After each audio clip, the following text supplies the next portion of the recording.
ناظرین، میں ہوں عمار علی عباسی اور آپ دیکھ رہے ہیں عمار ایکسپلینز۔ آج کی ویڈیو میں ہم بات کرنے جا رہے ہیں کہ is nuclear war really going to start? Has the world war 3 already started? کیا نیوکلیئر وار شروع ہونے جا رہی ہے یا ورلڈ وار 3 کا آغاز ہو چکا ہے؟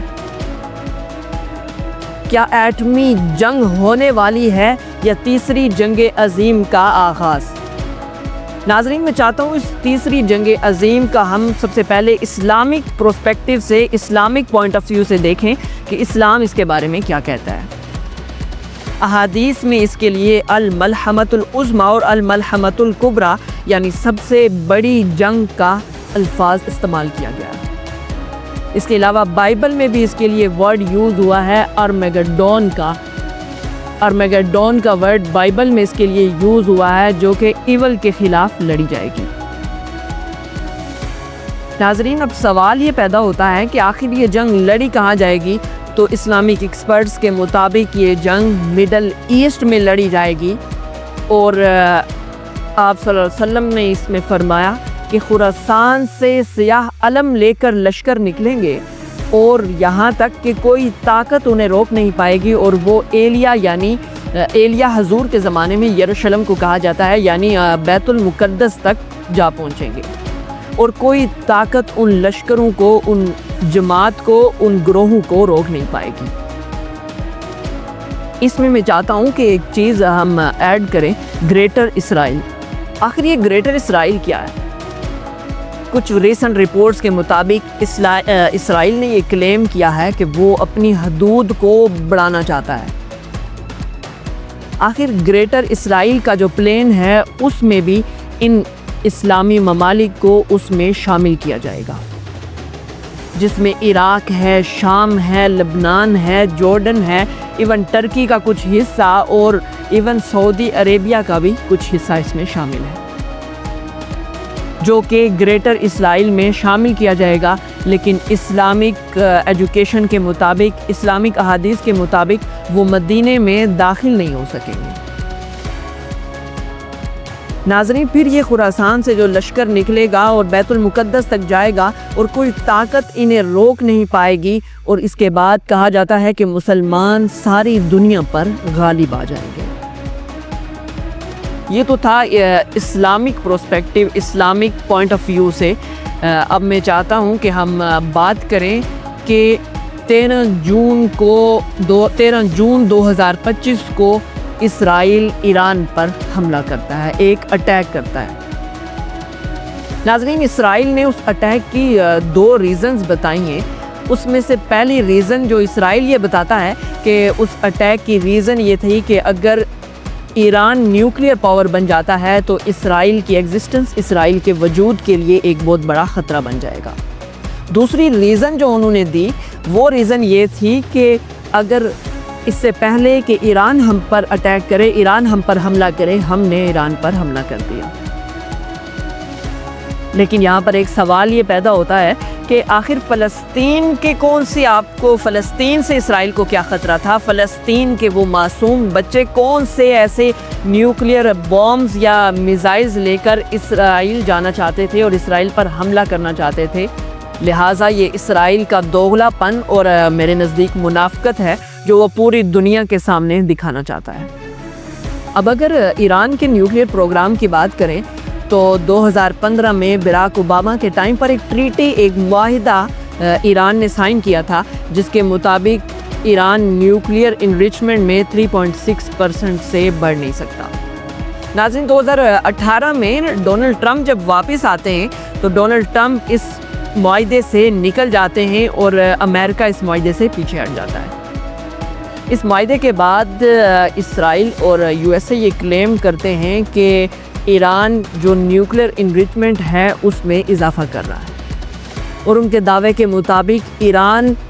50 to 60% تک پہنچ چکا ہے، جبکہ اگر 90% تک پہنچ جاتا ہے تو وہ نیوکلیئر ٹیسٹ کی طرف جا سکتے ہیں۔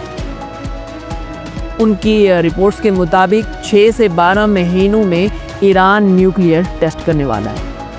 اب اگر ہم بات کریں یو ایس اے کے رول کی کہ U S A United state of America کا کیا رول رہا، تو آپ کو یاد ہوگا کہ جب ڈونلڈ ٹرمپ کے پریزیڈنٹ بننے سے پہلے انہوں نے کچھ 2 دعوے ایسے کیے تھے، جس میں انہوں نے کہا تھا پہلے دعوے میں کہ اگر میں پریزیڈنٹ بنتا ہوں تو میں اسرائیل اور فلسطین کے درمیان سیز فائر کرواؤں گا اور پیس کا ایک معاہدہ ہوگا اور مذاکرات کے ذریعے امن قائم کروں گا۔ لیکن ڈونلڈ ٹرمپ کے پریزیڈنٹ بننے کے بعد آج تک کیا کبھی ڈونلڈ ٹرمپ نے اسرائیل کو فلسطین پر ظلم و جبر اور وہاں پر زیادتی کرنے سے روکا؟ نہیں، کبھی نہیں روکا۔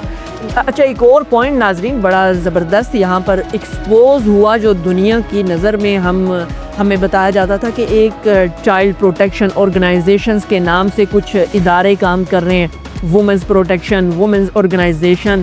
اور ہیومن رائٹس کی کچھ آرگنائزیشنز ہیں جو ورک کر رہی ہیں۔ تو الحمدللہ یہ اس ایشو کے بعد جب سے فلسطین پر اسرائیل کا وہ ظلم اور اٹیک سٹارٹ ہوا ہے، اس کے بعد تمام کی تمام آرگنائزیشنز ایکسپوز ہو گئی ہیں۔ آج کہاں ہیں وہ ہیومن چائلڈز کی آرگنائزیشن اور ہیومن رائٹس کی آرگنائزیشنز اور وہ چائلڈ پروٹیکشن کی اور وہ وومن رائٹس کی آرگنائزیشنز کہاں پر ہیں جب فلسطین میں چھوٹے چھوٹے بچوں کو قتل کیا جا رہا ہے، شہید کیا جا رہا ہے اور ان ماؤں کو، ان بے بس لوگوں کو زندہ زمین کے نیچے دفنا دیا جا رہا ہے۔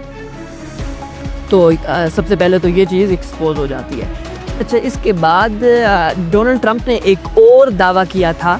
جس میں مسلمز نے اسپیشلی ان کو ایک ووٹ دیا، اور بہت بڑے ووٹ جس کا ڈونلڈ ٹرمپ خود بھی یہ کلیم کرتے ہیں کہ ان کے جیتنے میں مسلم کمیونٹی کا بہت بڑا ہاتھ تھا۔ ڈونلڈ ٹرمپ کا دوسرا کلیم یہ تھا کہ اگر میں پریزیڈنٹ بنتا ہوں تو میں عمران خان کو ریلیز کرواؤں گا، جس پر ہمارے اپنے بہت سارے پاکستانیوں نے بھی ان کو بہت سراہا اور ان کی بہت حمایت کی۔ تو میں ان تمام لوگوں سے کہنا چاہتا ہوں کہ ڈونلڈ ٹرمپ آپ کے ماما کا کوئی لڑکا نہیں ہے جو آپ کے لیے عمران خان کو ریلیز کروائے گا۔ تو یہ 2 دعوے تھے ڈونلڈ ٹرمپ کے۔ میں آج بھی یہ کلیم کہیں اسے جو کہیں، لیکن جو میں فیوچر میں دیکھ رہا ہوں اس کے مطابق آپ ہمیشہ دیکھیں گے کہ یہ وار یہاں پر صرف ایران تک نہیں ہے، یہ بہت آگے بڑھنے والی ہے۔ اور آپ ہمیشہ سے امریکہ بے شک کہے جتنا مرضی ٹرمپ صاحب کہیں کہ ہم نیوٹرل ہیں، لیکن اصل میں وہ اسرائیل کو بیک اپ بھی دے رہے ہیں اور اسرائیل کو فلی سپورٹ بھی کر رہے ہیں ان تمام اٹیکس میں۔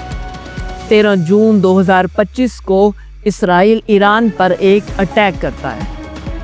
یہ کوئی عام سٹرائک یا کوئی عام حملہ نہیں تھا، اس میں ایران کی جو ٹاپ کلاس کے لوگ ہیں، جس میں ان کے IRGC کے کمانڈر حسین سلامی، اس کے علاوہ ان کے جو آرم فورسز کے چیف تھے، جو آرمی کے چیف تھے محمد بغیری، اور اس کے علاوہ جو ان کے ٹاپ کے نیوکلیئر سائنٹسٹ تھے انہیں نشانہ بنایا جاتا ہے، جس میں فریدون عباسی اور دوانی اور اس کے علاوہ بھی بہت سارے ٹاپ کے سائنٹسٹ موجود تھے جو کہ وہاں کے نیوکلیئر سائنٹسٹ تھے۔ ان سب کو وہاں پر شہید کر دیا جاتا ہے، انہیں نشانہ بنایا جاتا ہے، اور خاص طور پر ایران کی ملٹری سائٹس کو، ایران کی جو نیوکلیئر سائٹس کو نشانہ بنایا جاتا ہے۔ اس حملے کے بعد ناظرین یہ ایک عام کھلا پیغام تھا کہ جنگ مسلط کر دی گئی ہے ایران پر، جس کی جوابی کارروائی میں ایران نے بھی اسرائیل میں تل ابیب ہو، حیفا ہو اور بہت سارے مزید شہروں میں بھی بہت سارے میزائل حملے کیے۔ اس میں یونائٹڈ اسٹیٹ نے اسرائیل کو پوری طرح سپورٹ کیا اور اپنی ایئر بیسز سے جو ایرانین میزائلز تھے ان کو انٹرسپٹ کرنے کی بھرپور کوشش کی۔ اسرائیل کا جو آئرن ڈوم سسٹم ہے، وہ بھی یو ایس کا جو سسٹم ہے ایئر ڈیفنس، انہوں نے بھی ایرانین میزائلز کو انٹرسپٹ کرنے کی بھرپور کوشش کی۔ اس کے باوجود بھی آئرن ڈوم سسٹم جو ہے وہ فیل ہوا، اور کچھ میزائلز جو ہیں وہ پھر بھی اسرائیل تک پہنچے ہیں، کچھ نہیں بلکہ بہت سارے میزائلز جو ہیں جنہوں نے ایک بڑی تباہی مچائی ہے۔ رپورٹس کے مطابق تقریباً 370 سے 400 کے درمیان میزائلز ان پچھلے کچھ دنوں میں ایران نے اسرائیل کی طرف میزائلز بھیجے۔ اب ان میزائلز کی وجہ سے اسرائیل کے کلیم کے مطابق درجنوں لوگ قتل کر دیے گئے اور hundreds of people have been seriously injured, جن میں کئی سو لوگ شدید زخمی بھی ہوئے۔ اور اس میں اسرائیل کے بہت سارے علاقوں کو، جس میں اگر ہم تل ابیب کی بات کریں، حائفہ کی بات کریں، اور بہت سارے شہروں کو اسپیشلی ان کے جو ملٹری سائٹس تھی ان کو بھی ٹارگٹ بنایا گیا۔ اب یہ جنگ کس طرف جا رہی ہے یا اس جنگ میں آگے کیا ہونے والا ہے؟ سب سے پہلی بات تو یہ ہے کہ اسرائیل پوری طرح چاہ رہا ہے کہ کسی طرح یونائٹڈ اسٹیٹ کو، امریکہ کو اس جنگ میں شامل کر لیا جائے، اور میرے اندازے کے مطابق بہت ممکن امکانات ہیں اس بات کے کہ اسرائیل چاہتا ہے کہ ایران کسی طرح بھی کسی اس یونائٹڈ اسٹیٹ کے امریکہ کی ایئر بیس پر اٹیک کرے، اور اگر وہ اٹیک نہیں ہوتے، ہو سکتا ہے میری ایک اپنی سوچ کے مطابق کہ اسرائیل اپنے طور پر ہی کچھ اٹیک جو ہیں وہ یو ایس کی جو ایئر بیسز ہیں ان پر کر کے اس کا بلیم جو ہے وہ ایران پر ڈال دے گا، اور دین وہ چاہتا ہے ہر قیمت پر کہ یونائٹڈ اسٹیٹ کو اس جنگ میں شامل کیا جائے۔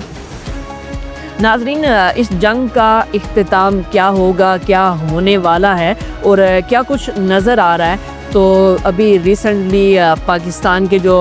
فیلڈ مارشل ہیں سید عاصم منیر صاحب، وہ بھی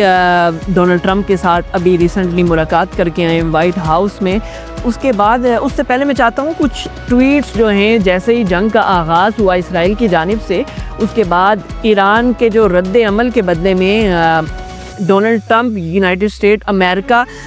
کو جو ریپرزینٹ کرتے ہیں، وہاں کے پریزیڈنٹ ڈونلڈ ٹرمپ ٹویٹ کرتے ہیں کہ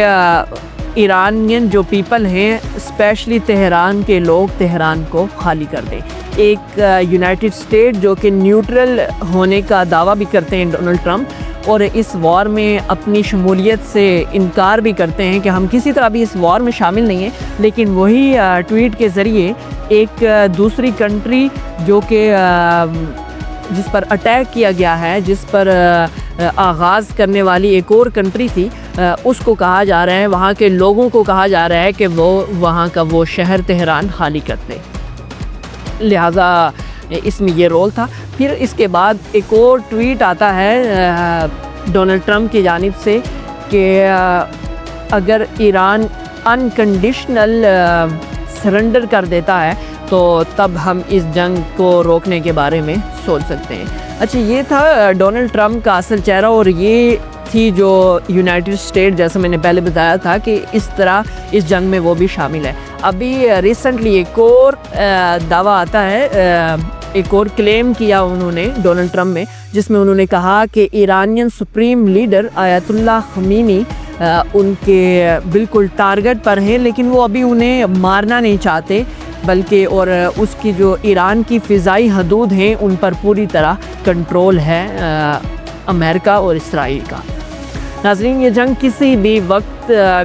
اس پر ابھی قبل از وقت کچھ کہا نہیں جا سکتا، لیکن یہ بات میں آپ کو آج بھی اس چیز کا میں دعویٰ کر سکتا ہوں، اور آگے کو حالات کو دیکھ کر، اپنی پیشن گوئیوں کو دیکھ کر میں یہ آپ کو بات ضرور بتا سکتا ہوں کہ آنے والے وقت میں یہ جنگ ابھی رکنے والی نہیں ہے، یہ جنگ مزید بڑھتی جائے گی، اور یہ صرف ایران کی بات نہیں ہے، جیسا کہ ہم نے بات کی تھی کہ گریٹر اسرائیل، اس میں ابھی عراق، لبنان، جارڈن اور شام، فلسطین سے اس جنگ کا آغاز ہو چکا ہے، اور اب یہ ایران کی باری ہے۔ اور ایک اور اس میں جو پوائنٹ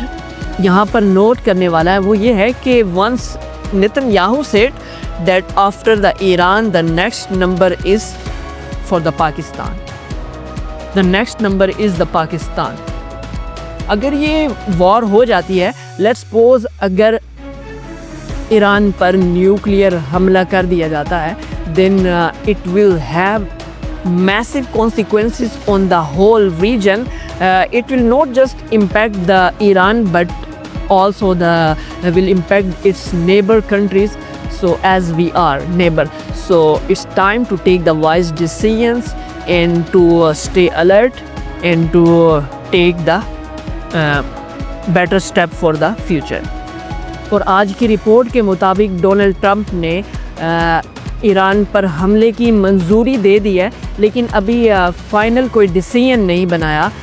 کوئی ایسا ڈیسیژن ابھی نہیں لیا۔ وہ چاہ رہے ہیں کہ اگر ایران اپنے نیوکلیئر پروگرام پر کوئی مذاکرات کرنا چاہے تو ہم اس کو دیکھ رہے ہیں۔ جیسا کہ میں نے بتایا تھا کہ ابھی ریسنٹلی انہوں نے ٹویٹ میں کہا کہ ہم ایرانین سپریم لیڈر جو ہیں آیت اللہ خمینی، وہ ہمارے ٹارگٹ پر ہیں، نشانے پر ہیں، لیکن ہم ان کو مارنا نہیں چاہتے۔ یہاں پر میں ایک بات شامل کرنا چاہوں گا کہ یہاں پر ایران کی جو آپ انٹیلیجنس فیلئر کہیں، آپ اس کو ایران کی ناکامی کہیں، نااہلی کہیں، جو کہ واقعتاً ہے بھی، کہ آپ کے ٹاپ سائنٹسٹ، آپ کے IRGC کے جو کمانڈر ہیں، آپ کے جو آرمی کے جو چیف ہیں محمد بغیری، ان کو ٹارگٹ کر دیا جاتا ہے، اور ڈائریکٹلی اس طرح سے ٹارگٹ کر دیا جاتا ہے کہ اسپیشلی جس بلڈنگ میں، جس رومز میں وہ موجود تھے، وہاں تک کا بھی ان کو آئیڈیا موجود تھا۔ تو یہ اور اسپیشلی آپ کے جب نیوکلیئر سائٹس کو، اور نیوکلیئر سائٹ سے بھی بڑھ کر آپ کے جو سائنٹسٹ ہیں، نیوکلیئر سائنٹسٹ، ان سب کو نشانہ بنایا جاتا ہے۔ تو یہ ایران کی طرف سے ایک بہت بڑا انٹیلیجنس فیلئر تھا، جس کو میں چاہتا ہوں کہ امید ہے کہ ایران نے ایک سبق حاصل کیا ہوگا۔ اور ابھی وقت ہے، حالات کے پیش نظر تمام اسلامک ممالک کو چاہیے کہ وہ اکٹھے ہوں۔ یہی وقت ہے متحد ہونے کا، اور اس کے خلاف آواز بلند کرنے کا، اسرائیل کو روکنے کا، اور آپس میں متحد ہونے کا، کیونکہ جیسا کہ میں نے آپ کو پہلے بھی بتایا ہے کہ یہ جنگ صرف ایران تک نہیں ہے، یہ جنگ مزید بڑھے گی، اور امریکہ اور اسرائیل کے لیے جو سب سے بڑا خطرہ ہے ایران سے بھی بڑھ کر وہ پاکستان ہے۔ لیکن چونکہ پاکستان ایک نیوکلیئر پاور ہے اور ایک بہت سٹرونگ جو ہے وہ اپنا ڈیفنس سسٹم رکھتا ہے، اس لیے وہ ابھی پہلے پاکستان پر حملہ کرنا نہیں چاہیں گے، اور پاکستان پر وہ اٹیک نہیں کرنا چاہیں گے۔ اس سے پہلے وہ ابھی دوسری کنٹریز کی طرف جائیں گے، لیکن جیسا میں نے بتایا کہ ابھی دوسری کنٹریز کی باری ہے، نیکسٹ نمبر آپ کا بھی ہو سکتا ہے۔ لہٰذا تمام اسلامی کنٹریز کو چاہیے کہ یہی ٹائم ہے متحد ہونے کا، اور ایک دوسرے کو سپورٹ کرنے کا، اسرائیل کے خلاف آواز اٹھانے کا، ایک گلوبلی اس ایشو کو ریز کیا جائے، اور اس کو اگر اس جنگ کا اختتام ہو جاتا ہے امن سے، تو یہی سب کے لیے بہتری ہے۔ اگر آپ کو یہ ویڈیو انفارمیٹیو لگی ہو تو ہمارے چینل عمار ایکسپلینز کو سبسکرائب کریں، اور کمنٹ میں اپنی رائے ضرور بتائیں کہ آپ کا اس بارے میں کیا خیال ہے، کہ کیا یہ جنگ رکنے والی ہے، کیا یہ نیوکلیئر وار کی طرف جا رہے ہم، یا پھر یہ ورلڈ وار تیسری جنگ عظیم کا آغاز ہونے جا رہا ہے۔ تو اپنی رائے کا کمنٹ میں رائے اپنی ضرور دیں۔ تو دیکھتے رہیے عمار ایکسپلینز، میں ہوں عمار علی عباسی، ملتے ہیں نیکسٹ ویڈیو میں۔